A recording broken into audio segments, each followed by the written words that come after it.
ਤੇ ਕੋਲ ਕੋਈ ਨਹੀਂ? बुढ़ी में लड़का खेले गए पैसे तो मंदा नहीं। बीवी लड़ के चले गई, हाँ जी बच्चे भी ले गई। पैसे भी हाय हाय। महीना हो गया उस तो बाद फिर की गुजरी? कहती माँ मैं फिर ये काम कर फिर होना मैं किसी ने मेरे को नहीं होता। बिस्मिल्लाहिर्रहमानिर्रहीम। अल्लाह पाक तेरा शुक्र करते हैं अज के दिन वास्ते जो तूने सेहत जिंदगी की तंदुरुस्ती नाल दिता। जिस घर च मैं आई हाँ 4 साल पहले उस घर के सरबराह नूं फालज हो गया और वो मंजी ते पै गया। और सब तो वड्डी दुख वाली गल ये वा कि ਉਹਦੇ बाल बच्चे भी उन्होंने छड्ड के चले गए। ये इंसान वास्ते कितनी दुख वाली गल आ जिस वक्त इंसान नूं ज़रूरत सी अपने बाल बच्चों की बीवी की, उस मुसीबत की घड़ी दे विच वो अपने छोड़ के चले गए। इस वक्त वो बंदा कल्ला जिंदगी गुजार रहा वा और गली मुहल्ले दे नाल हमसायां दे आसरे ते आ। वो पुछ लैन ते कुछ अपना खाण नूं मिल जांदा, ना पुछण ते बेचारा बैठा रहिंदा वा। अस्सलाम वालेकुम भाई, ठीक ठाक हो? मैं इतना ही बीमारी का खाता 4 साल हो गए मैंने बीमारी लगी। अच्छा 4 साल इस तरह कभी कभी रोटी देती खाली ना देते ना पका दो ना होते मंजी मेरी फ्रेंड जलाई होते दिन रात होते ना। अच्छा बैठा रहना कभी उठ के बह जाना। ते कोल कोई नहीं? बुढ़ी में लड़का खेले गए पैसे तो मंदा नहीं। बीवी लड़ के चले गई, हाँ जी बच्चे भी ले गई। पैसे भी हाय हाय। महीना हो गया उस तो बाद फिर की गुजरी? कहती माँ मैं फिर ये काम कर फिर होना मैं किसी ने मेरे को नहीं होता। मेरे पास भी काम है।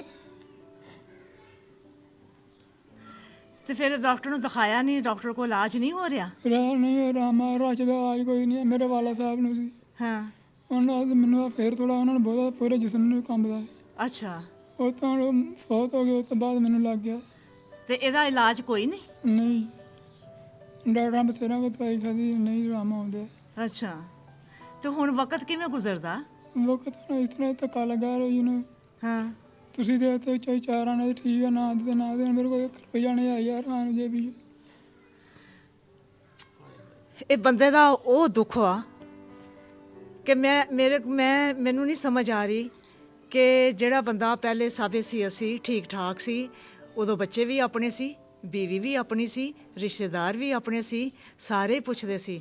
ਜਦੋਂ ਬੰਦਾ ਬਿਮਾਰੀ 'ਚ ਪੈ ਗਿਆ, ਮੰਜੀ ਦੇ ਉੱਪਰ ਪੈ ਗਿਆ, ਉਦੋਂ ਸਭ ਚਲੇ ਗਏ। ਤੇ ਰਿਸ਼ਤੇਦਾਰਾਂ 'ਚ ਵੀ ਕੋਈ ਨਹੀਂ? ਨਹੀਂ ਰਿਸ਼ਤੇਦਾਰਾਂ ਵੀ ਕੋਈ ਨਹੀਂ ਪੁੱਛਦਾ। ਕੋਈ ਨਹੀਂ ਪੁੱਛਦਾ ਆਣ ਕੇ? ਕੋਈ ਭੈਣ ਕੋਈ ਭਰਾ? ਹਾਂ ਭਰਾ ਇੱਕ ਮੈਨੂੰ ਕੋਈ 100 ਦੇ ਦਿੰਦਾ ਕੋਈ 200 ਦੇ ਦਿੰਦਾ ਡਿਲੀਵਰੀ ਕਰਦਾ ਕਾਰ ਦੀ। ਅੱਛਾ ਉਹ ਕੋਈ ਖਰਚਾ ਮਾੜਾ ਮਾੜਾ ਮੈਨੂੰ ਕੱਲਣ ਦੇ ਜਿਹੜਾ ਕੋਈ 100 200। ਤੇ ਇਸ ਮਕਾਨ 'ਚ ਤੁਸੀਂ ਇਕੱਲੇ ਰਹਿੰਦੇ ਜੇ? ਹਾਂਜੀ ਓਹੋ। ਇਹ ਪਿਓ ਸਾਡੇ ਦੇ ਹਿੱਸੇ ਦੀ ਯਾਨੀ ਭਰਾਵਾਂ ਨੂੰ ਜਿੰਨੇ ਜਿੰਨੇ ਹਿੱਸੇ ਆਏ ਉਹਨਾਂ ਨੂੰ ਜ਼ਮੀਨ। ਅੱਛਾ ਇਹ ਆਪਣੇ ਹਿੱਸੇ 'ਚ ਬੈਠੇ ਨੇ ਔਰ ਇਕੱਲੇ ਬੈਠੇ ਨੇ। ਅੱਲਾਹ ਪਾਕ ਮਾफ़ ਕਰੇ। ਮੈਂ ਉਹਨਾਂ ਔਰਤਾਂ ਨੂੰ ਵੀ ਕਵਾਂਗੀ ਕਿ ਐਸੀ ਜ਼ੁਲਮ ਨਾ ਕਰੋ, ਐਸੀ ਜ਼ਿਆਦਤੀਆਂ ਨਾ ਕਰੋ ਕਿ ਤੁਹਾਡੀ ਜ਼ਰੂਰਤ ਤੇਰੀ ਜ਼ਰੂਰਤ ਸੀ ਤੇਰੇ ਮੀਆਂ ਨੂੰ ਕਿ ਤੂੰ ਬੱਚਿਆਂ ਨੂੰ ਲੈ ਕੇ ਚਲੇ ਗਈ ਆ।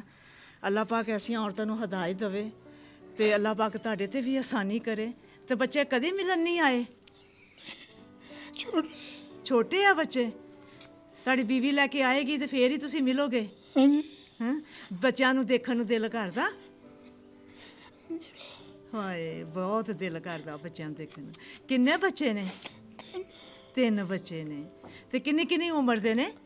ਇੱਕ 7 ਸਾਲਾਂ ਦਾ, ਹਾਂ ਇੱਕ 13 ਸਾਲਾਂ ਦਾ। ਬੇਟੀ ਮੇਰੀ ਵੱਡੀ ਹੈ 13 ਸਾਲ।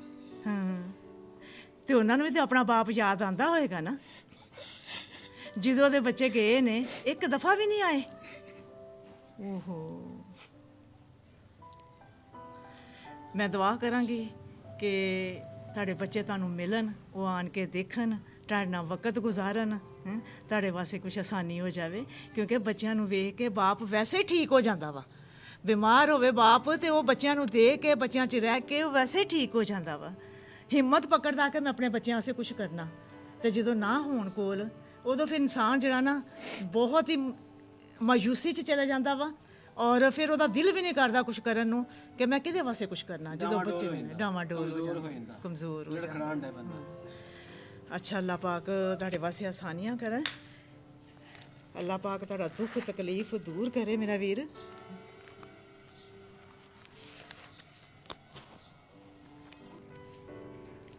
अगर हमारी वीडियो पसंद आती है तो लाइक करें, सब्सक्राइब करें और बेल आइकन पे क्लिक करें। ਆਪਣੇ ਤੁਹਾਡੇ ਕਿਤੇ ਕੰਮ ਆ ਜਾਏਗਾ, ਕੋਈ ਮੈਡੀਸਨ ਕੋਈ ਲੈਣਾ, ਤੁਸੀਂ ਆਪਣਾ ਇਲਾਜ ਕਰਵਾਉਣਾ ਹੈ। ਨਹੀਂ, ਮਿਹਰਬਾਨੀ ਮੇਰੇ ਅੱਲਾਹ ਪਾਕ ਦੀ ਆ।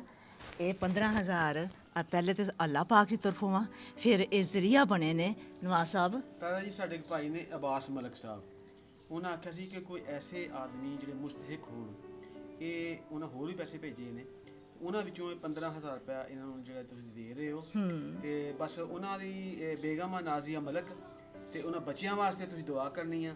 ਕਹਿੰਦੇ ਆ ਬਿਮਾਰ ਆਦਮੀ ਦੁਆ ਕਰੇ ਤੇ ਛੇਤੀ ਕਬੂਲ ਹੁੰਦੀ। ਜੀ ਬਿਲਕੁਲ।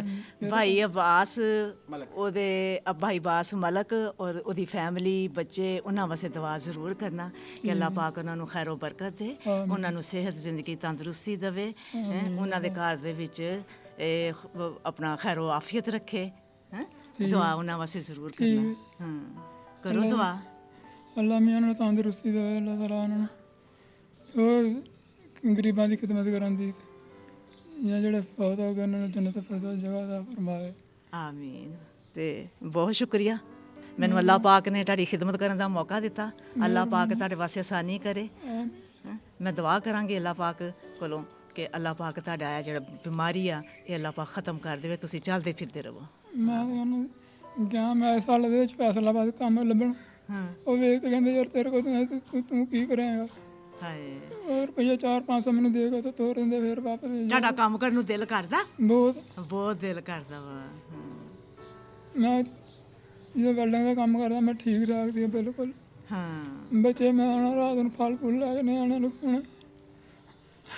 ਜਦੋਂ ਇਹ ਆਪ ਖੁਦ ਕੰਮ ਕਰਦੇ ਸੀ ਉਦੋਂ ਰੋਜ਼ ਹੀ ਰਾਤ ਨੂੰ ਬੱਚਿਆਂ ਵਾਸਤੇ ਕੁਛ ਨਾ ਕੁਛ ਉਹਨਾਂ ਦੀ ਜਿਹੜੀ ਫਰਮਾਇਸ਼ ਸੀ ਉਹ ਘਰ ਲੈ ਕੇ ਆਉਂਦੇ ਸੀ। ਤੇ ਜਦੋਂ ਬੱਚੇ ਵਾਲਦ ਫਰਮਾਇਸ਼ ਪੂਰੀ ਕਰਦਾ ਵਾ ਤੇ ਬੱਚਿਆਂ ਦਾ ਵੀ ਹੱਕ ਬਣਦਾ ਵਾ ਕਿ ਆਪਣੇ ਬਾਪ ਨੂੰ ਪਿਆਰ ਦੇਣ, ਦਿਲਾਸਾ ਦੇ, ਔਰ ਉਹ ਆਪਣੇ ਬਾਪ ਵਾਸਤੇ ਦੁਆ ਕਰੇ ਕਿ ਸਾਡੇ ਸਿਰ ਤੇ ਸਾਡਾ ਬਾਪ ਹਮੇਸ਼ਾ ਕਾਇਮ ਰਹੇ।